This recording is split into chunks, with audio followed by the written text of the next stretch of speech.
본격적으로 회전기계 설계팀에서 어떤 상세 업무를 하는지 알려드리도록 하겠습니다. 첫 번째로 입찰 프로젝트 업무 수행입니다. 프로젝트의 피드 단계, 입찰 단계, 실행 단계가 무엇인지에 대해서는 기존 닉이 올려놓은 다음 영상을 먼저 보고 오시면 좋을 것 같습니다.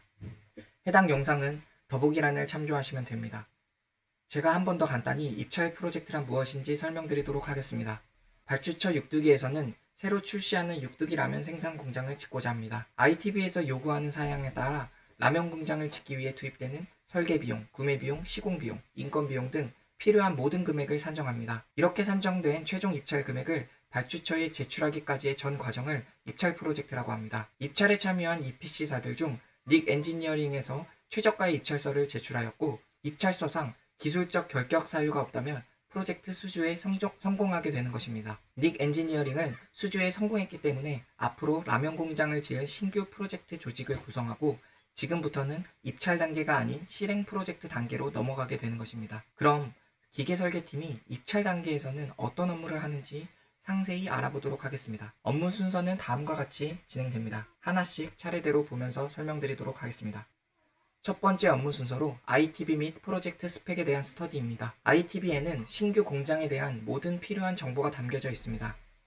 프로젝트 스펙 또한 ITB상의 한 부분입니다. 입찰 프로젝트의 준비 과정은 이런 ITB에 대한 숙지가 가장 기본이 됩니다. 이해를 돕기 위해 첨부 ITB 목차 샘플을 보도록 하시겠습니다. ITB는 다음과 같은 목차로 구성되어 있습니다. 구성은 보통 커머셜 계약 관련 사항, 프로젝트의 제너럴 인포메이션, EPC가 해야 하는 업무 범위, 마지막으로 테크니컬 사항에 대한 정보입니다. 첫 번째 파트로 해당 프로젝트의 커머셜 계약 관련 사항들에 대한 파트가 나옵니다. 프로젝트에 대한 소개, 계약 형태, 입찰서 양식, 계약 기본 조건 등이 포함됩니다. 다음으로는 프로젝트에 대한 제너럴 인포메이션이 나옵니다. 제너럴 인포메이션 파트에 무엇이 포함되어 있는지 쉽게 설명드리겠습니다. 이 공장이 무엇을 생산하는 공장이고 어디에 설립되며 전기는 외부에서 공급되는지 혹은 자체 생산하는지, 제품 생산은 어떤 과정으로 진행되며 이렇게 생산되는 제품의 품질이 최종적으로 어느 정도의 퀄리티를 만족해야 하는지, 이와 같은 일반 사항들이 모두 포함되어 있습니다. 기계 엔지니어라도 ITB의 기본 정보들에 대해서는 한번 숙지하고 넘어가시는 것이 좋습니다.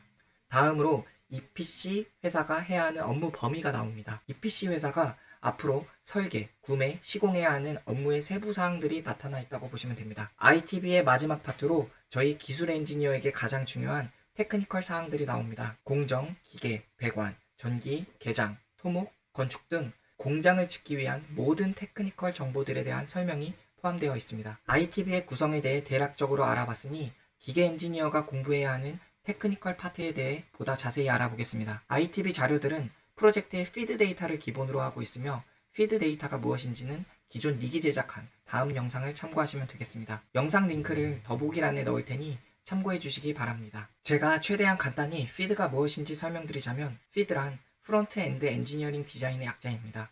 발주처가 EPC사에게 공장을 지어달라고 요청을 하기 이전 단계로 해당 공장을 전문적으로 설계하는 기술적으로 굉장히 뛰어난 엔지니어링 회사에게 이 피드 작업을 요청을 하게 됩니다. 이 회사로부터 받은 기본 설계 자료가 피드 데이터입니다. 그럼 여기서 한 가지 의문이 들 수 있습니다. 공장의 기본 설계가 피드라면 EPC사가 하는 설계는 무엇인지, 또는 국내 EPC사는 피드 기본 설계를 하지 못하는 것인지에 대해서죠. 먼저 EPC사가 하는 설계는 상세 설계입니다. 피드 단계의 기본 설계를 발전시켜 보다 구체화하는 설계 업무입니다. 두 번째 의문에 대한 답으로 국내 EPC사도 피드 업무를 수행하고 있습니다. 피드 업무는 플랜트 경험이 많지 않으면 발주처에서 피드 요청을 받지 못합니다. 국내 EPC사들은 그동안의 다양한 프로젝트 경험으로 피드 업무를 수행하는 단계까지 발전하게 된 것입니다. 피드 데이터가 무엇인지 간단히 알아보았으니 다시 ITB 스터디로 돌아와 설명을 이어가겠습니다. 다음 목차가 무엇인지 하나씩 쉬운 예로 설명드리겠습니다. 신규 설립된 라면 공장에서 라면의 면에 대한 기본 정보들, 예를 들면 겉면인지 일반면인지 주요 성분은 어떤 것이 있는지, 이 라면을 끓이는데 필요한 물의 양은 또 얼만큼 필요한지, 전기로 끓일 것인지 가스로 끓일 것인지, 라면 공정 과정에 대한 기본 사항들이 나타난 것이 바로 디자인 베이시스 및 필라소피입니다. 다음으로 ITB상에 포함된 이퀴먼트 리스트를 통해 필요한 기계들이 무엇인지를 확인해야 합니다. 공장에 필요한 기계들을 알게 되었고, 이 기계들이 어떤 기능이 있어야 하며 어떤 재질로 만들어져야 하고 내구도로 최소 몇 년을 사용해야 하는지 등 기계가 만족해야 하는 기본 조건들에 대해 상세하게 표현되어 있는 것이 엔지니어링 스페시피케이션입니다. 라면 만드는 기술은 이미 널리 모두가 알고 있는 기술입니다. 특별한 것이 아닙니다. 이런 라면 만드는 방법을 국제 표준으로 정한 것이 인터내셔널 코드 앤 스탠다드입니다. 국제적으로 라면 만드는 법이 이처럼 규격화되어 있지만 이것은 경험치이지 절대적인 것은 아닙니다. 이와 같은 국제 표준 중에 미국 규격을 따를 것인지, 한국 규격을 따를 것인지, 혹은 육두기사의 자체 규격을 따를 것인지 ITB에는 표현이 되어 있습니다. 우리 엔지니어는 이번 라면 공장 건설이 어떤 규격을 따를 것인지 확인하고 필요한 해당 표준서에 대해 공부해야 합니다. 다음으로 여러분이 가장 잘 아시는 P&ID 및 데이터 시트입니다. 피드 단계를 마친 입찰 프로젝트는 P&ID 및 데이터 시트가 어느 정도 작성되어 ITB 안에 포함이 됩니다. 우리는 이 P&ID 및 데이터 시트에서 요구하는 것들이 무엇인지 학습하여야 합니다.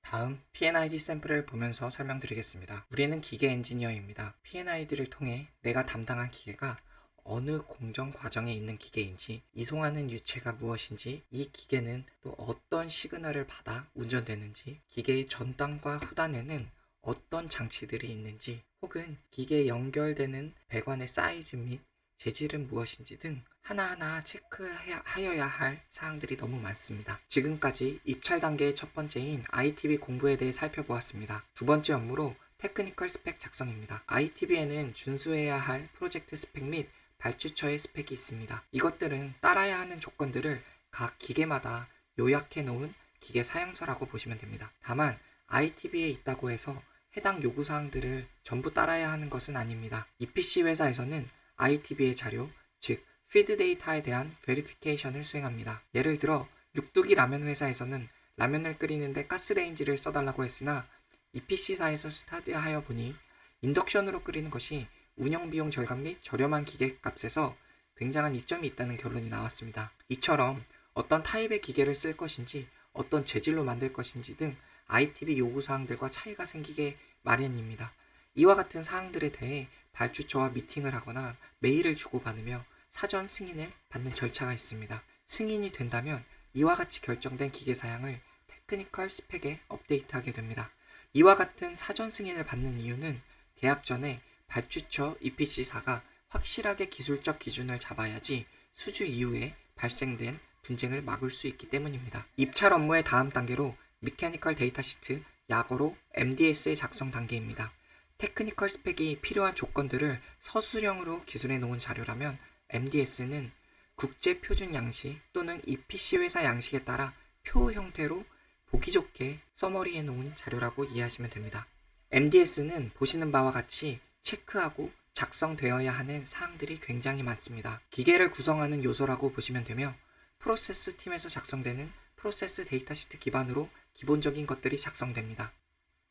예를 들어 라면 1000개 끓일 물의 양으로 20m 탱크에 이송할 수 있는 카본 스틸로 만든 펌프가 필요하다고 기계 엔지니어가 작성을 하게 되면 펌프를 만드는 협력업체에서는 해당 펌프 사양에 대한 나머지 공란을 채워서 견적서를 제출하게 됩니다. 또한 기계 엔지니어는 MDS 상의 ITB 및 프로젝트 스펙 등의 주요 리콰이어먼트를 노트란에 표기합니다. 이는 중요한 리콰이어먼트에 대해서 협력업체에서 놓치지 않고 설계할 수 있도록 하기 위함입니다.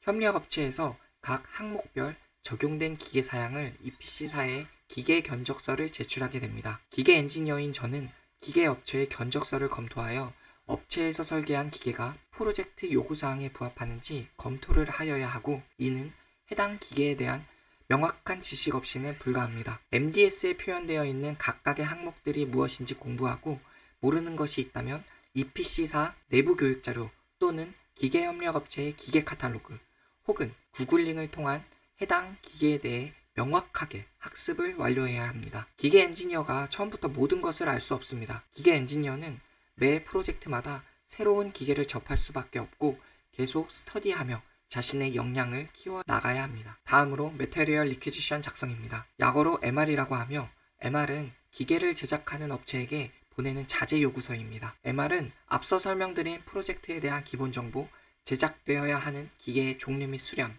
협력업체에서 하여야 하는 업무, 테크니컬 스펙 및 데이터 시트 및 P&ID 등 기계 제작에 필요한 모든 사항들을 포함하고 있습니다. 입찰 프로젝트에서 가장 중요한 첫 단추이자 MR이 명확해야 견적 업무가 수월해집니다. 다음 MR 샘플을 보면서 자세히 설명드리도록 하겠습니다. 이번에도 MR을 쉬운 예로 설명드리겠습니다. 저는 지금 앞서 예로 설명한 동영상 편집용 PC에 대한 MR을 작성하려 합니다. MR상에는 다음과 같은 내용이 들어갑니다. 필요한 PC 부품 목록, 수량, 우리 집까지 배송받는 데 필요한 기간, PC를 납품하기 전 검사하여야 하는 사항, 업체에서 PC 납품 외에 추가로 제공하여야 하는 서비스 또는 기타 물품 등에 대한 사항, 제작하는 데 필요한 도면들에 대한 사항 등이 있습니다. 앞서 말씀드렸듯이 데이터 시트 및 P&ID 외에도 필요한 모든 자료가 들어간 것이 MR입니다. 입찰 단계의 마지막이자 가장 중요한 견적서 검토 업무를 소개해드리도록 하겠습니다. 앞서 설명드렸듯 EPC는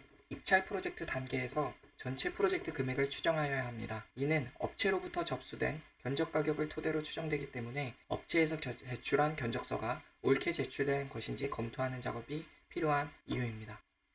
기계 엔지니어는 보통 3, 4개의 업체 견적서를 보며 MR상에 요구했던 기계 종류 및 수량이 전부 포함된 것인지, 각 업체의 기계 성능이 프로젝트 요구 조건 등을 만족하는지, 모든 기술 스펙대로 제작이 되었는지, 누락된 계약 사항은 없는지 모든 사항들을 체크하게 됩니다. 견적서 검토를 제대로 하지 않게 되어 불충분한 상태의 견적서를 베이스로 프로젝트 금액이 산정된다면 이는 저가 수주가 될 것이고 프로젝트 수주 후에 EPC사는 손실을 볼 수 있을 것입니다. 혹은 필요한 것보다 더 과한 오버 디자인으로 설계된 견적서를 베이스로 금액이 산정된다면 비싼 금액으로 입찰을 하게 되어 결국 수주에서 떨어지게 될 것입니다. 다음으로 타부서 인포메이션 작성에 대해 설명드리겠습니다.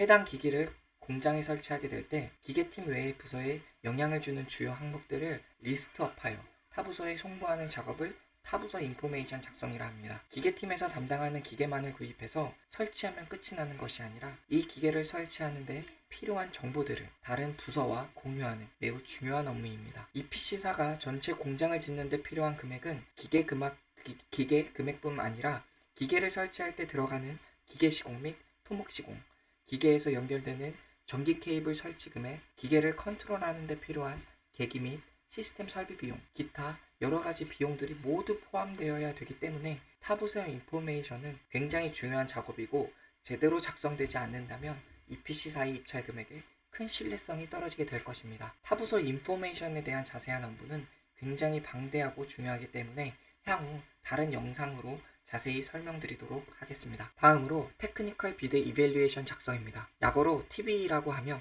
각 업체별 견적서를 요약하여 최종 결과 보고서를 만드는 작업이라고 보시면 됩니다. 앞서 설명드린 견적서 검토를 진행한 후에 기계 엔지니어는 업체와 TBE 미팅을 진행하게 됩니다. 엔지니어가 검토한 기술 사항에 대해 업체와 미팅을 하며 관련 세부 사항을 협의하게 됩니다. MR에서 요구하는 사항들이 모두 만족될 수 있도록 필요한 사항은 추가하고 불필요한 사항은 삭제하며 견적서의 정확성, 신뢰성을 100%가 될 수 있게 노력합니다. TBE 작업은 이와 같이 미팅 및 메일을 통해 약 한 달에서 2달 동안 진행되며 입찰 프로젝트 업무의 핵심이자 전부라고 해도 과언이 아닙니다. 엔지니어에게 이 기간은 엄청난 업무량이 짧은 시간에 집중되며 혹여나 놓친 사항이 없는지 끊임없이 체크해야 하는 부담감으로 인해 굉장히 힘든 시간을 보내게 됩니다. TBE 미팅을 통한 업체의 최종 견적 사항에 대해서는 TBE 시트로 작성됩니다. 우측 테이블 시트 샘플과 같이 업체별로 필요한 리퀘어먼트에 따른 각 업체별